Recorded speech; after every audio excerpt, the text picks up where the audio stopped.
slides following the call. Now I'd like to introduce today's speaker. Jay McBain has spent his 21-year career in various executive sales, marketing, and strategy roles within IBM, Lenovo, and Autotask. He is currently the CEO of Channelize, who are reinventing the way vendors communicate, engage, and enable their channel partners. Jay is an accomplished speaker, author, and innovator in the IT industry. Named to the top 40 under 40 list by the Business Review, top 25 newsmaker by CDN Magazine, top 20 global channel visionary by Channel Pro, top 50 global channel influencer by Penton, top 100 most respected thought leader by Vertical Systems Reseller Magazine, member of Global Power 150 by SMB Magazine, as well as top 250 global managed service executive by MSP Mentor. He is often set out for keynotes, thought leadership, and industry guidance. Jay, go ahead and take it away. Well, thank you, Sam, and appreciate it, and welcome everyone to the webinar today, and thanks again, depending on where you are. It's lunchtime in New York where I am, and it's raining in upstate New York, so that is that's where we're going to start from. So before we get started, before you talk about the future, I wanted to just level the playing field a little bit, and so I did some searching around the internet for, what does the future hold? A lot of us go to conferences and, we read different things, and, to get a little bit of a baseline on, what some of the different thought leaders are thinking. So I pulled down this list, and it seems to be reasonable. Computers are becoming more human.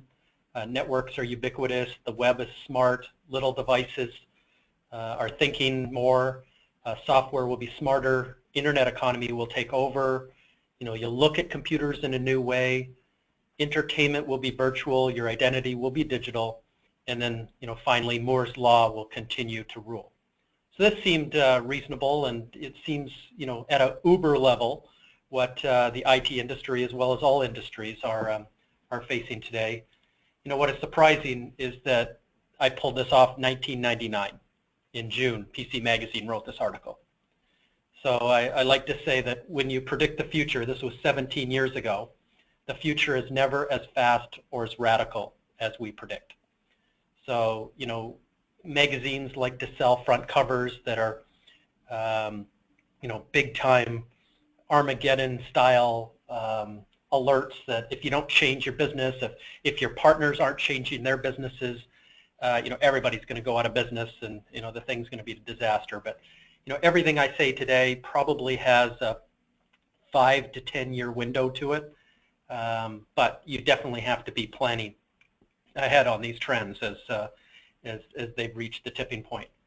The one thing working inside the channel is it's a really big and important part of world trade. 75% of all world trade goes indirectly. In the United States, 60% of all U.S. GDP flows indirectly. It is a big, big market. It's complex. Every industry participates with some sort of middle channels and supply chain. So we're in a really interesting place, and it seems to be very key. I go on Amazon.com and I search for direct, and I get 438,619 books that you can read on becoming, a better direct sales organization and really building out the process and everything else. You go a step further and look for indirect, and there's 180. So you try to think to yourself, why would something that has 75% of the world trade have so little in terms of thought leadership and knowledge and everything else? So it's a little bit surprising to us. One of the things I blogged about not too long ago was this idea of, is the perfect job to be a channel chief? You look at it and, people think it's, somewhere between golfing every day, jetting off to these sunny locations. You're working with people that like you, your partners. They're not adversary, hopefully.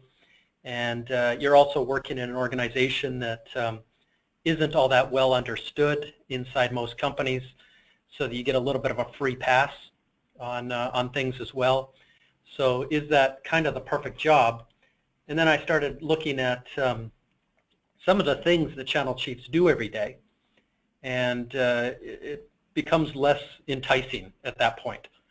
Because it's not that well understood, everyone that are channel professionals today have to do a myriad of jobs, and these are everything from financial to legal to marketing to sales, operations, all the way down the list.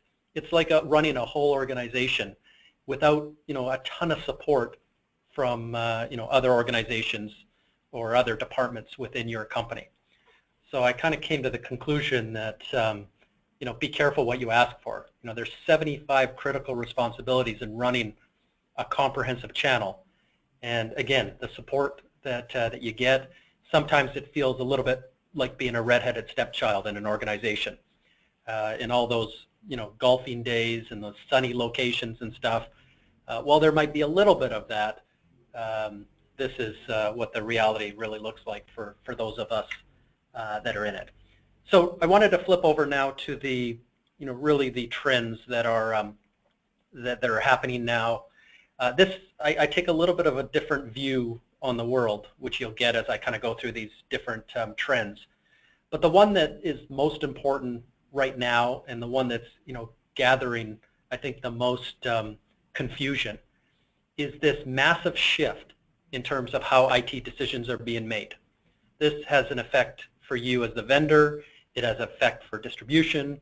It has the biggest effect on channel partners. Traditionally, and this goes back just 10 years ago, only 20% of decisions were made outside of the IT department. I was blogging, I think, 18 months ago that it flipped over the tipping point. We went to 51%. I couldn't believe that over half the decisions were being made outside of the CIO or outside of the traditional IT department. Well, today, Gartner reports it's 72, and just in a couple of years, 3.5 years, they think it's going to be upwards of 90. So basically, every decision now kind of outside of the IT department. There are CIO magazines that are running front page stories now about CIOs getting demoted out of the boardroom, where their function is either going in under operations or it's going in underneath finance or somewhere else in the organization. That idea 10, 20 years ago of the CIO sitting at the boardroom table and driving business strategy has taken a back seat now to line of business executives, those people who are running finance and operations and marketing and sales and HR in all these departments. They're driving the decisions, they're driving the business strategy, and it's got a big, big impact in terms of what we've seen around the channel. So the other, kind of interesting trend kind of combined to this one is that every company is now a technology company. So we've got to the point now where the infrastructure for technology is there, the maturity of it is there, and now we have competitors almost across all 27 major industries. We read a lot about Uber, taking a run at transportation and taxi service. You hear about Airbnb taking a run at hospitality. You hear about industries. We all know what happened to the music industry and film and TV. And as you go down through all the different industries, all of these companies to compete are becoming technology companies, more so than anything else. So what's interesting is when we looked at this born in the cloud phenomenon, I was in front of 1,300 different partners at an Ingram event a few weeks ago. And when the question was asked, how many of you are born in the cloud? And you'd think out of 1,300 cloud vendors there, it'd be a massive amount. It was just a handful of hands went up. So everybody's scratching their heads trying to figure out, where are these born in the cloud partners? Where are all these skinny jeans, horn-rimmed glasses wearing millennials running around? And the answer is that's only kind of part of the deal. It's part of it is generational. But the big part of born in the cloud is that every consultant and every service provider in every industry is basically now a technology provider. And this was, and I've done quite a bit of writing about this just in the last couple of weeks, but it's an interesting scenario here where, people in oil and gas traditionally would consult on, different things, but, they're really technology companies now. You get into healthcare, you get into the different industries, finance, insurance, and government and education and all down the list, these are the people, consultants, or the companies that have traditionally done business consulting or industry or regulation or legislation-based consulting.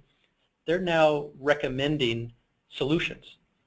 And because they're not highly technical, I mean, they're not stitching together servers and routers and security and networking and all the stuff that the traditional IT channel did or telco channel did.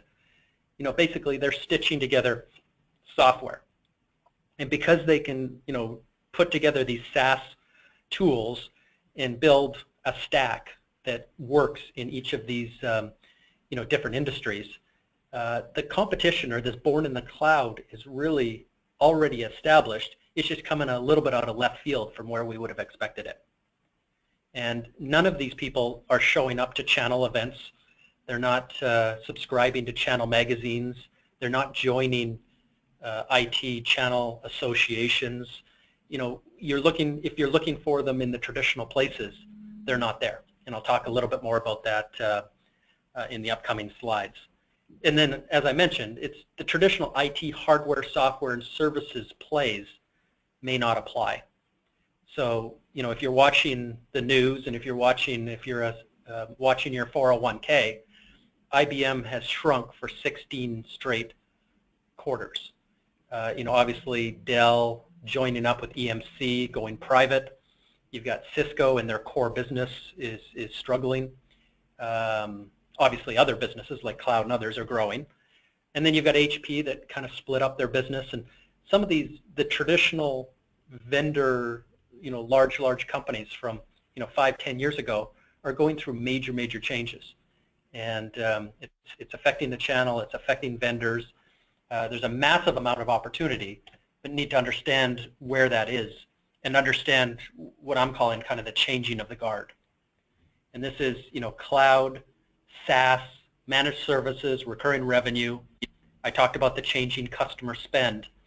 All of this is creating a different value model or value chain in terms of how companies are acquiring technology, how they are getting influenced to buy technology, and things like that. And those companies, those channel partners, for example, that aren't seeing where these opportunities are missing it in a lot of cases.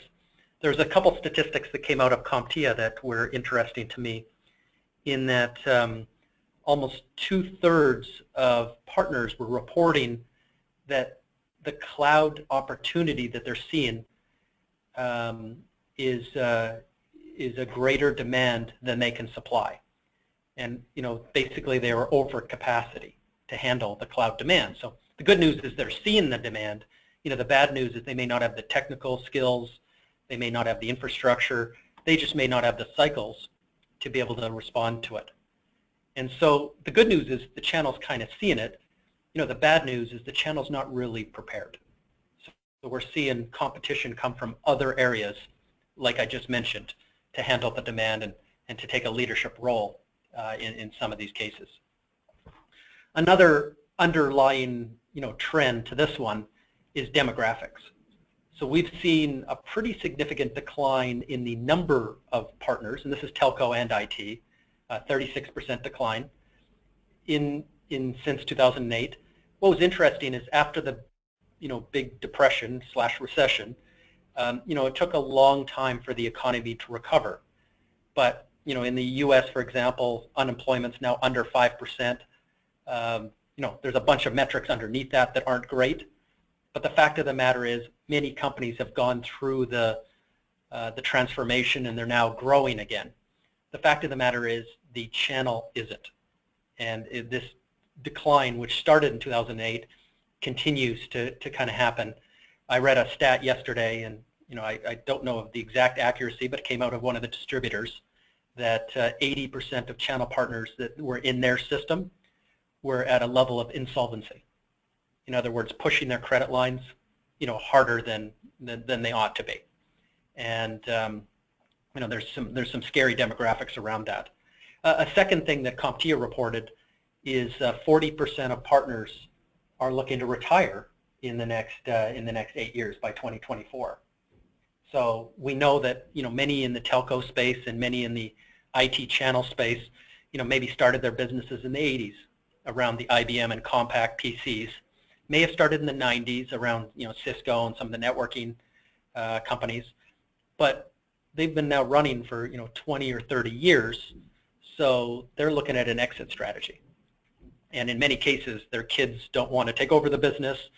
They're finding that their value on the street for mergers and acquisitions is at a fraction of revenue. And there's a little bit of panic in terms of, how to transition the business and maybe retire on, what you thought might have been a multi-million-dollar retirement, may not actually be true.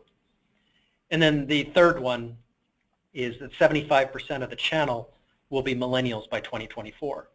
And I don't mean the IT channel as we see it today. I mean that this new influence and this new set of partners, and we'll talk more about those, but it'll be a very, very different environment. If you're building programs, if you're incenting these people, if you're training them, everything that you do in the channel, those 75 things I talked about before, all 75 of them change when millennials are a key part of your audience. So I want to flip gears now into something I call vectors. And a while back, and I'm going to say 5 to 10 years ago, verticalization was all of the rage. I remember in the late 90s, I was at Lenovo or IBM at the time, but moving over to Lenovo, and PC margins had been shrunk, networking, all hardware margins have basically been plummeted, and all of the thought leaders were telling the channel partners, you got to verticalize, you got to jump into healthcare, you got to jump into automotive, you got to jump into whatever vertical you can, understand the industry legislation, regulations, understand the solution sets. Once you're there, you'll have a level of stickiness and you'll have a level of ability to sell your consulting and services and other types of things. Where all of these trends that I've talked about already are changing this a little bit. So vectors are more than just a vertical. And I mentioned that there's about 27 industries at the top line. But if you look at the NAICS codes and go 4 deep, it's about 297 sub-industries. And when you look at SaaS companies today, and there's literally 100,000 of them, when you look at them, they are competing at the sub-industry level. So you don't see a SaaS company, well, not often do you see a SaaS company come out and say, hey, we're going to be all things to healthcare. You have them come out and say, no, we solve this problem for this size company, let's say ambulatory care, healthcare. So it's a sub-industry play. They also then vector by line of business. So it's not just solving the problem, they solve a problem. So it could be marketing that they're solving for. So they're focused on the marketing executive at one of those lines of business. And it could be geographic based. I talked about size, which is the 6 sectors, and it could be a technology. So when I meet one of these born in the cloud, quote unquote partners, they may tell me that they are representing lead nurturing technology using Marketo, working with 100 to 200 employee-based ambulatory care clinics in New York State. So when they're going up against a partner, traditional partner that says they, specialize in healthcare, and you're in front of a marketing executive at one of these clinics, and you can come in and say that level of granularity in terms of what you do and your resume, and you're competing with a traditional partner that says, hey, I know something about HIPAA and high tech and ACA and all this stuff, and at a high level, they're going to quickly say, no, I don't care about all that stuff. I assume that's being handled elsewhere. I want more leads. And this person over here seems to be talking my language and has seemed to be successful in people that look a lot like me, whereas I don't need to make decisions on servers and routers and security and compliance and all that. I'm just a marketing guy and I want more leads. And that's kind of where the future is around vectors. You multiply that all out, by the way, there's 20 million intersection points if you're to get that granular. That being said, we're not there yet, but that's where we're going. So really trend number 3, and I've been predicting this for a little while, is vendors will actually outnumber partners in the next couple of years. I mentioned that we already have about 100,000 SaaS companies out there today on those vectors. I think that number is going to grow to 1 million. And I also think that a lot of these, very in-depth consulting and other companies are going to figure out a way to generate some intellectual capital, brand themselves, and be representative of a solution as opposed to being just a service provider or somebody that puts together things. So you figure out in a world where, perhaps you have more vendors than partners, how does that affect your channel program? What do you do at that point in terms of, making sure that you're relevant, you're engaged, you're enabling your partners? I mean, it's going to be a very different world when, when and if this, continues to blow up. So one of the conundrums, really, from the channel perspective, is where do you go from here?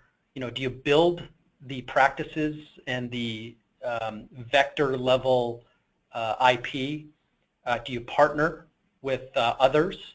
Go looking for some of these skinny jean millennials and cobble together partnerships that work for your customers in your region. Obviously, do you acquire some of them, or merge and get acquired to be able to work with this? So this is what many are grappling with right now in terms of working in this new world, where they're really not, as I reported earlier, they don't have the capacity today to do it effectively, and they may not have the the ability to get there from here.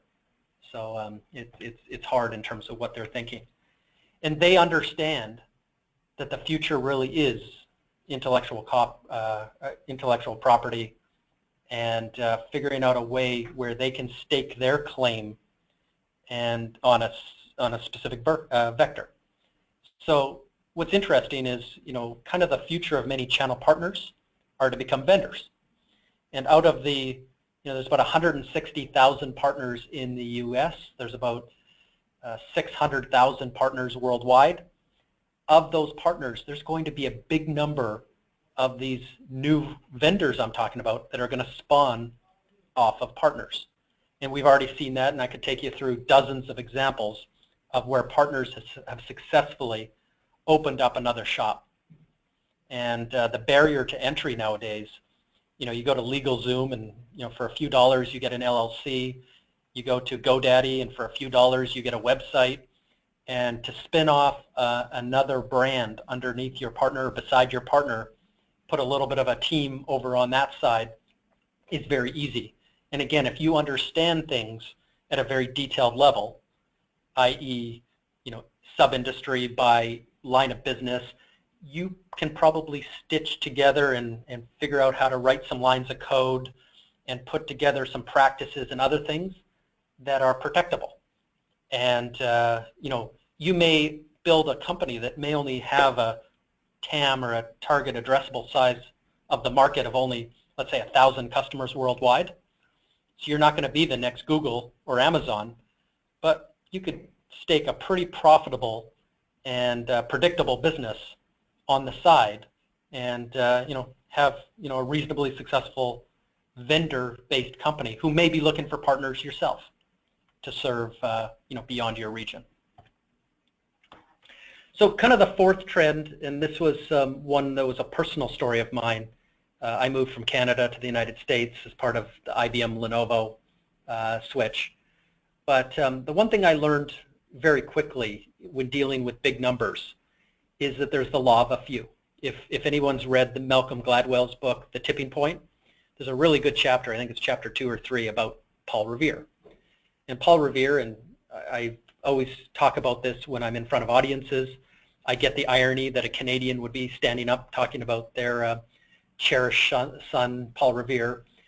But the one lesson that didn't really come through K-12 education was Paul Revere did things differently. There was actually 2 horses that left that night in 1775 in Boston. One person went north, Paul Revere went west.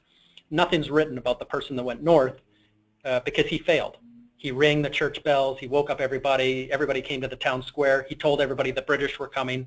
Well, when the British did come the next day, they just wiped through the north. Paul Revere knew that for months and months and months that people were hearing the British were coming and just didn't believe it anymore. So ringing the church bell would not make any sense.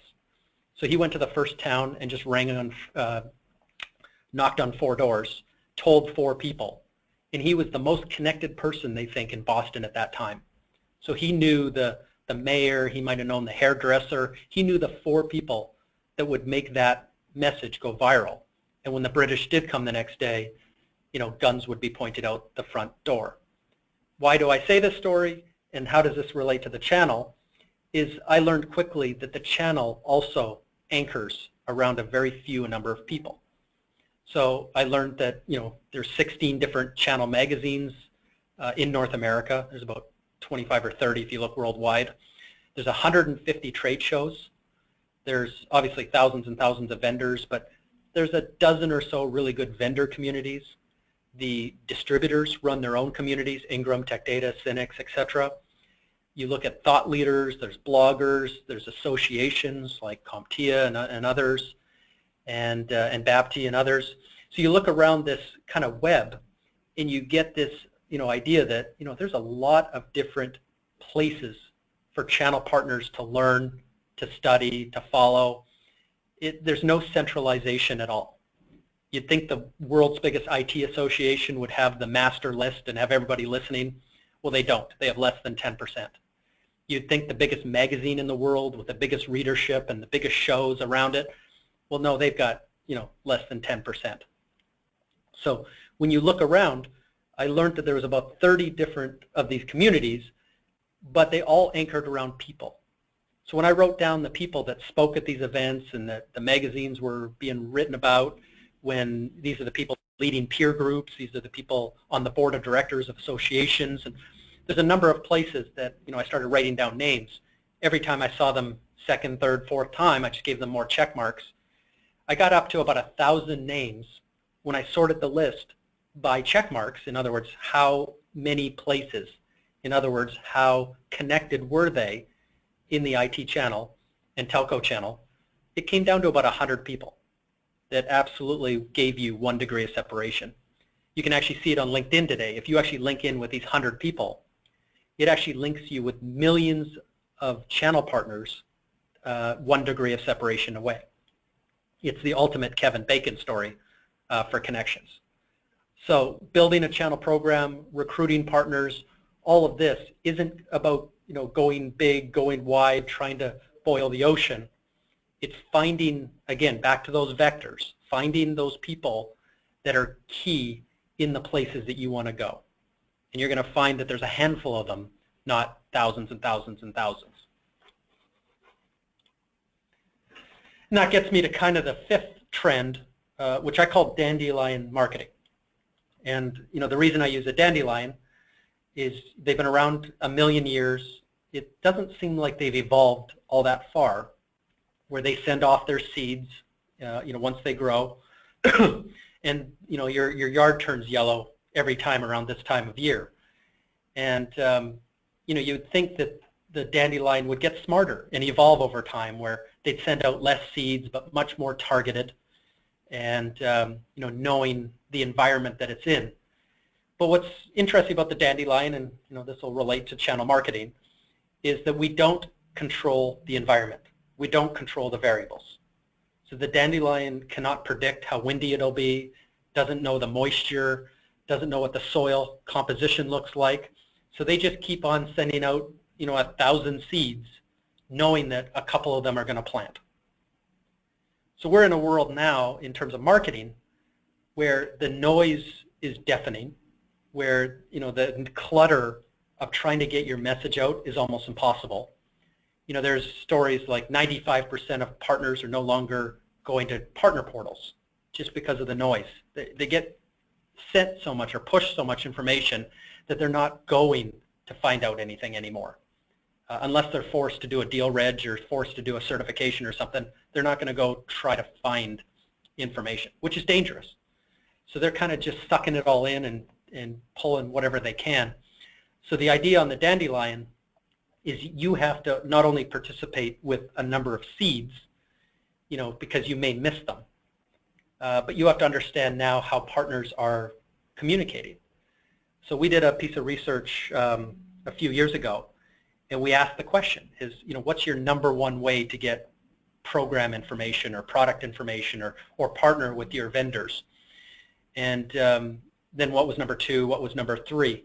We found out that there's 30 different ways of preference out there in the channel.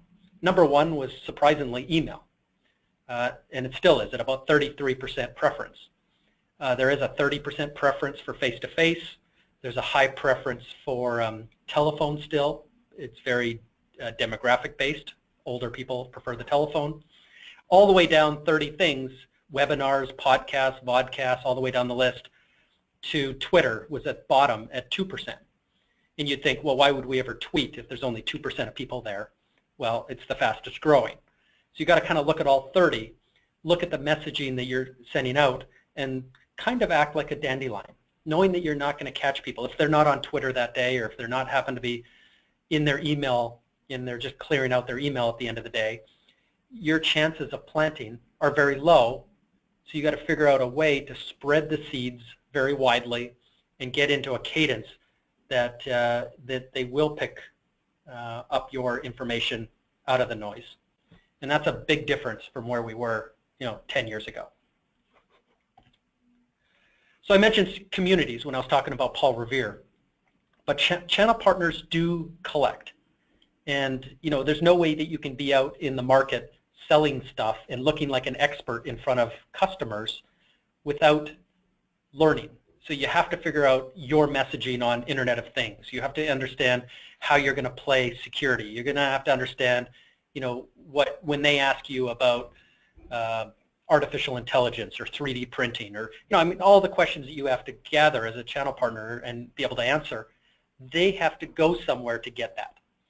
And the biggest surprise to me is there's no central place, and there's no big magazine or big association, as I talked about, that kind of handles it all. They break off into groups, and the groups are about 1,000 in size, and there's very successful peer groups. There's, like I said, 150 trade shows, road shows, and things across just the United States and Canada. They've got different ways in terms of how they connect, but they do connect. And those circles that I have here in terms of the communities are really connecting around vectors now. It's not just that I sell to healthcare or I live in New York State.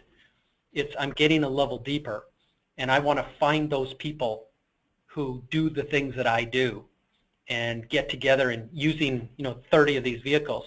They may hang out in LinkedIn groups. They may go to peer sessions. They may be Facebook friends with each other. There's a lot of different ways that they get together, but they're really looking on how to come together. And that's a trend that sits underneath this Dandelion Marketing. So just I've done a lot of talking on this. I wanted to show an example. And I chose Pro AV because I don't think a lot of people are on the phone today in this market. So I wanted to take a little bit of a step out. But as you go around this web, this spider web, across the top, if you were going to make a play for Pro AV, and this would be not unlike making a play for a geography or making a play for a certain industry or making a play for a technology, for anything in the vectors. But here's how you would do it. You look at an industry and you start to break out where the places of collection are for the partners, and where are their connection points and where are the places you can influence them. Associations across the top. You get 900 vendor communities in this market. You've got about a dozen distribution communities. You've got thought leaders that are in or out of the industry, whatever they are, but they're blogging and they're speaking and keynoting. You've got probably about a dozen industry events that really make this market tick. And you've got 5 major magazines and a couple minors, but this is the map. And if I were going to take a channel program into this map, I would want to figure out who was on the board of directors of these associations. Who are the key executives inside the vendors and distributors? who are the thought leaders, how, who are the magazines writing about, who are the influencers, who are the editors, more so who are kind of the board of advisors for each of these magazines. Once you write down this entire list, which by the way I did, if you want to get to me after, you get to another 500 or 600 names. When you do the check marks or how many places that they show up in terms of their influence, there's about 100 people that absolutely make up this entire market. And getting to those 100 people and getting the endorsements that you need as a vendor is how you drive business, especially in SMB, but especially as you go into build a cookbook to get into a new market. If you want to get into the MSP market, it's identical, and I've built one already. I just didn't show it, but it's an identical type of thing, understanding who the 100 people are and the places of influence. And this is applying the Dandelions and community strategy in a real-world example. So I want to kind of take a step back now. We're at 12:40. Start to mention some of the future things that I'm working on and we're working on at Channelize. We've kind of been a company that's looked at a couple of different things in the channel. There are some great PRM tools, or some great marketing tools, incentives tools. There is a good software stack already, but we saw a couple of things missing. We had originally built a social network to kind of be Facebook for the channel. We moved that to mobile because that's where vendors and partners want it to be. So, we learned that 2/3 of all partners, because of the noise and clutter and everything else, and because they're so mobile to start with, prefer to work with their vendors through a smartphone or tablet. We found, like I said earlier, that they're not going to find information anymore unsolicited. They're looking for it to be pushed to them. They're checking their phones like we all do all day long. They've got spaces when they're at customer locations, they're at airports, they're laying in bed in the morning, whatever it is, that this is the best place to communicate better, give them tools like configurators, quoting tools, deal registration, drive engagement through gamification and syndication, get all that done in the palm of your hand, and really look to accelerate sales. So we've worked with over 100 companies doing this. If you go into the App Store today, over 80% of the partner-facing apps in iOS and Android run on our platform, white-labeled. So it's really grown up into be a really interesting tool to engage partners. So something else was missing with all of the new technologies and everything happening. Remember when I said Amazon with all that work on direct sales, and there's very little happening on the indirect side. So we started working on fixing or adding some tools that channel account managers can take advantage of, where their direct sales counterparts have had for a couple of years now. That area is predictive analytics and workflow. So a business partner or channel partner leaves a pretty big digital trace. So think of every order and every piece of transactional history they have with you. Think about big data. So there's over 200 big data sources on the internet. Things like their credit scores and who they're hiring, who they're firing, what their press releases, what they're getting written up in magazines. Think of the thousands of things that show up every day. If you could take all of that, mix it in with the transactional and opportunities and leads, and then look at some of their behavioral data. What are they saying? What are they reading? Where are they going? We pick up some of that via the mobile app, but we also pick up that via social sites and social sentiment. Anyway, you wrap all that together, and we built a system of workflow for the channel account manager. So we can give alerts when key things are happening. It could be an executive change, it could be a credit score, but it could be a big deal that's percolating. More so than just giving alerts, we turn those into priorities. So if you only had 10 calls to make today into your partners, here are the 10 in priority sequence that would drive the most revenue. We also give each partner a health score. We allow you to rate them, but there's a number of different machine learning technologies in here that watch each partner and are able to predict things, i.e. which deals are going to close, which deals are going to stall, where the activities should really be. We learned that a lot of different vendors are wasting a lot of time working on deals that are going to be won anyway. So you're spending extra time on guaranteed wins. But you're also burning a lot of time on guaranteed losses. So if you can tighten that bell curve a little bit, get people working on the right things, and then when they click on one of these actions, we give a full agenda on what to talk about. All of these things automatically flow back into Salesforce or whatever the CRM system is in the background, and so that their day can now be very structured and very assisted or augmented by technology to make the right calls and to work on the things that matter. From an executive point of view, you want to look at high-level metrics. You want to look at forecasting, but machines are a lot better at forecasting than humans are. You can take in billions of data points and history and all that big data that I talked about and make more accurate forecasts than a human sales manager ever could.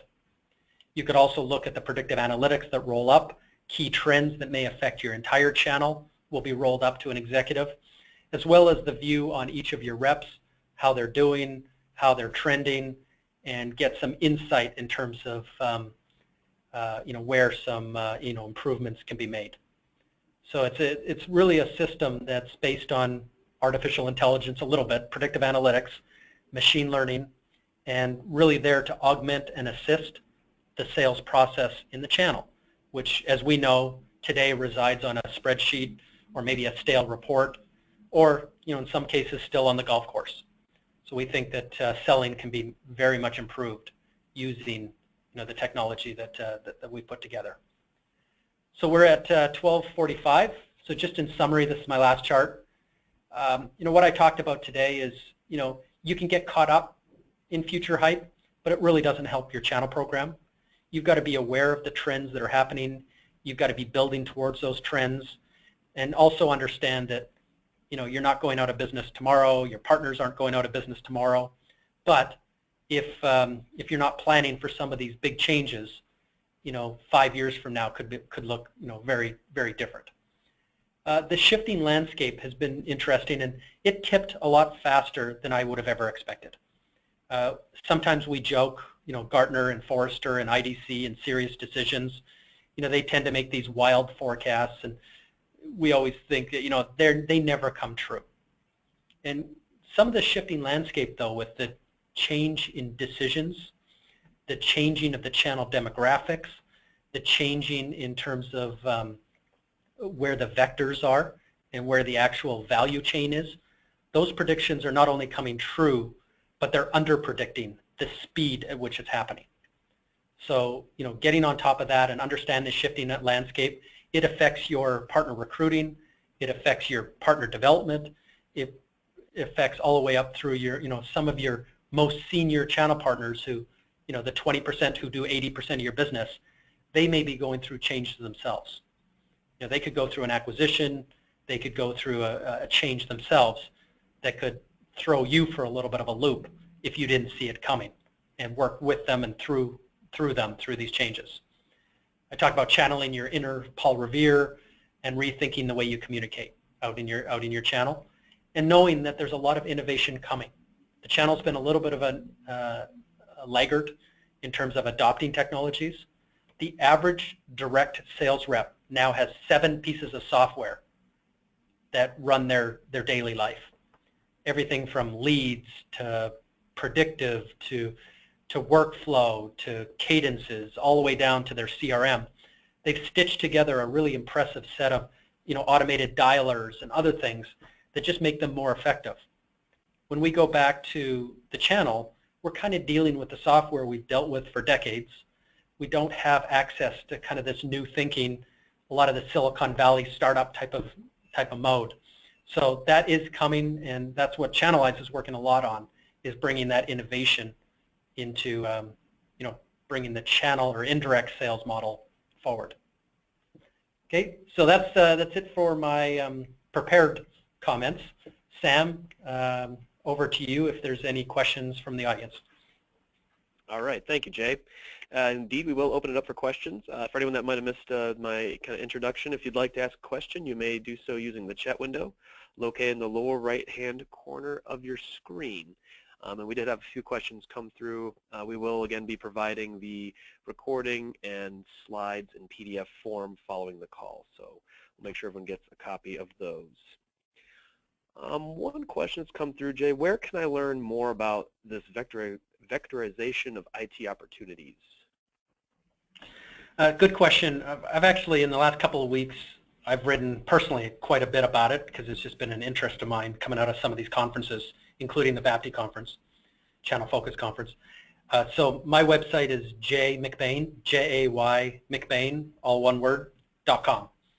And on there, you know, there's a bunch of things going deeper than what I did today on vectorization and actually providing some more industry research and numbers behind, you know, how quickly this is happening. Excellent. Do you feel like machines are going to replace channel partners in the future? That's a good question.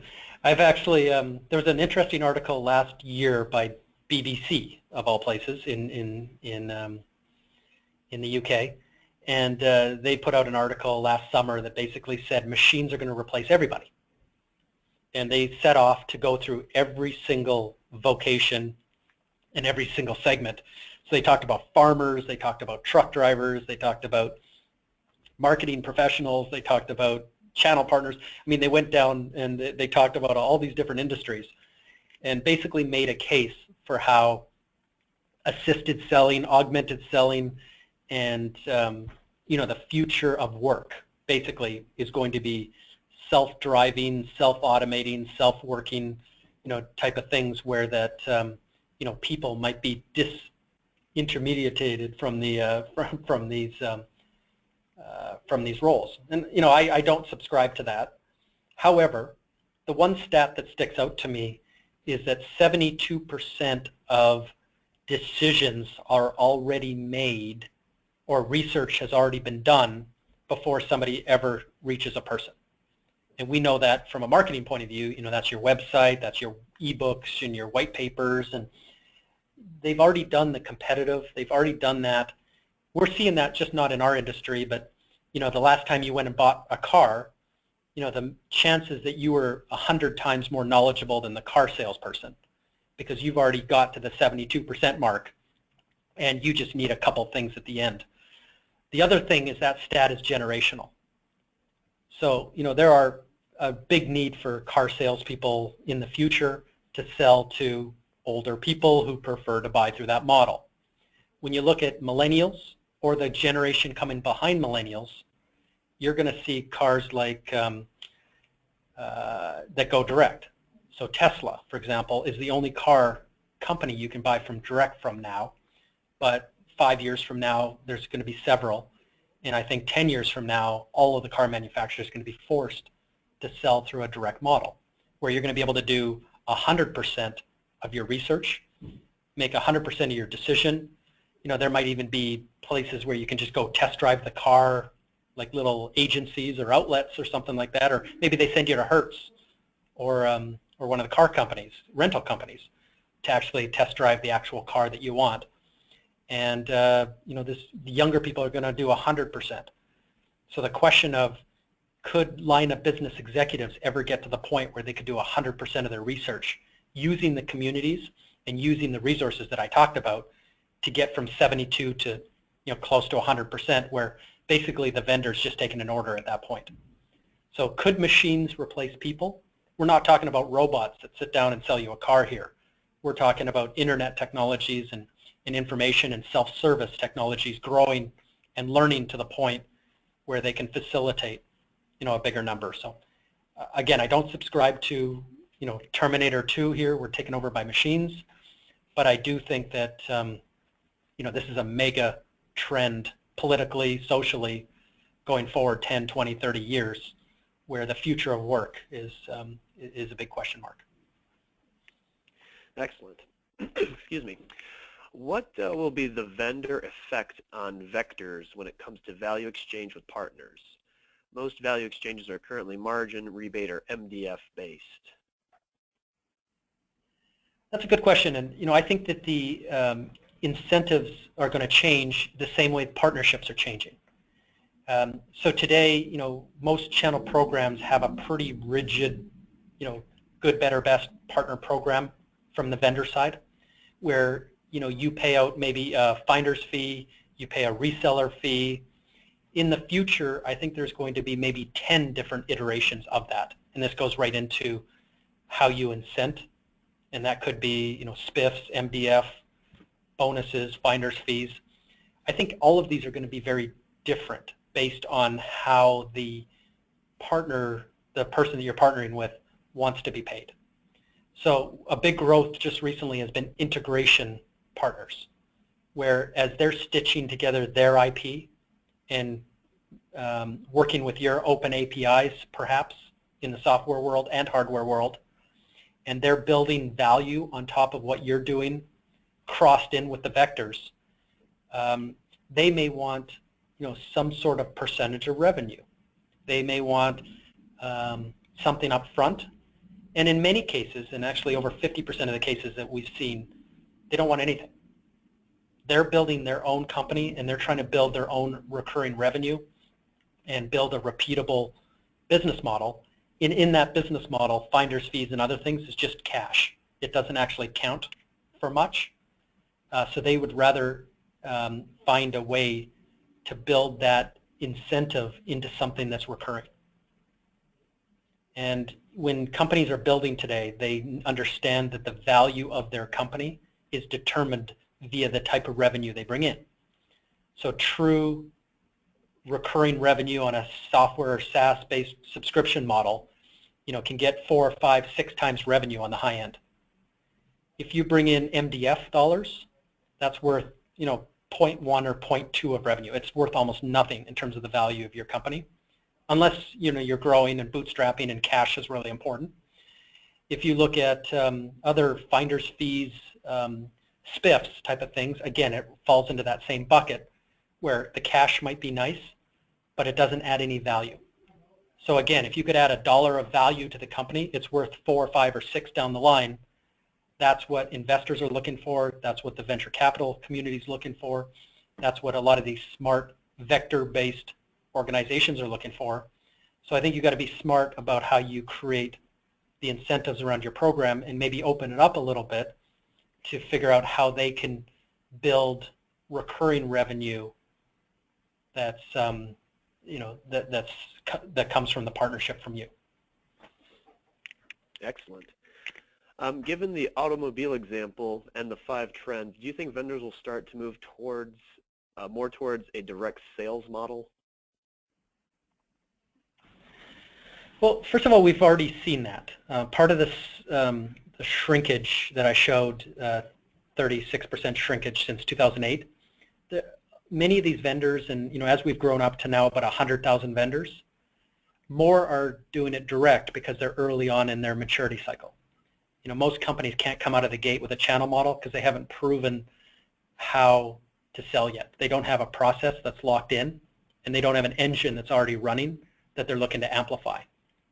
So a lot of these vector-based sales have become direct just because of the maturity of the model. I'll give you a stat. With 100,000 vendors out there competing today, at Ingram, who has the biggest cloud catalog of any distributor worldwide, they have 600 people signed up out of 100,000. So if you want to ask about who's going direct and everything else, over the next, I'm going to say 2, 3, 4 years, there's going to be more channel activity as these companies mature, but it's a big opportunity for vendors that are in the market today, that have the relationships today, to grab the partner mindshare while they can, and with a positive channel model, and perhaps hedge against this future of where many more, tens of thousands of more companies are going to build channel programs in the next 3 to 5 years. Awesome. Is there a template I can get on the community's approach, like your Pro AV example? Absolutely. So I've done it for healthcare, and I've done it for MSPs. I've done it for this Pro AV. It's a little bit of a cookbook, and feel free to email me at It's on the screen here, jaym@channelize.com, or grab me on LinkedIn or Twitter or something else, and I'm happy to share. Excellent. Well, that looks to be all the questions for now, and we're just about to the top of the hour anyway. So, Jay, I wanted to thank you for your time and expertise and sharing your knowledge with us. Absolutely. Happy to be here, and it's great working with the team at BAPTI and Channel Focus community. Really enjoyed the event as well a couple weeks ago. And we greatly appreciate having you there. So, well, thank you also, ladies and gentlemen, for attending. Please do take a few minutes to fill out your post-event survey. We love to hear everyone's feedback and use it to improve on our future webinars and events. But this does conclude today's conference, and have a wonderful day.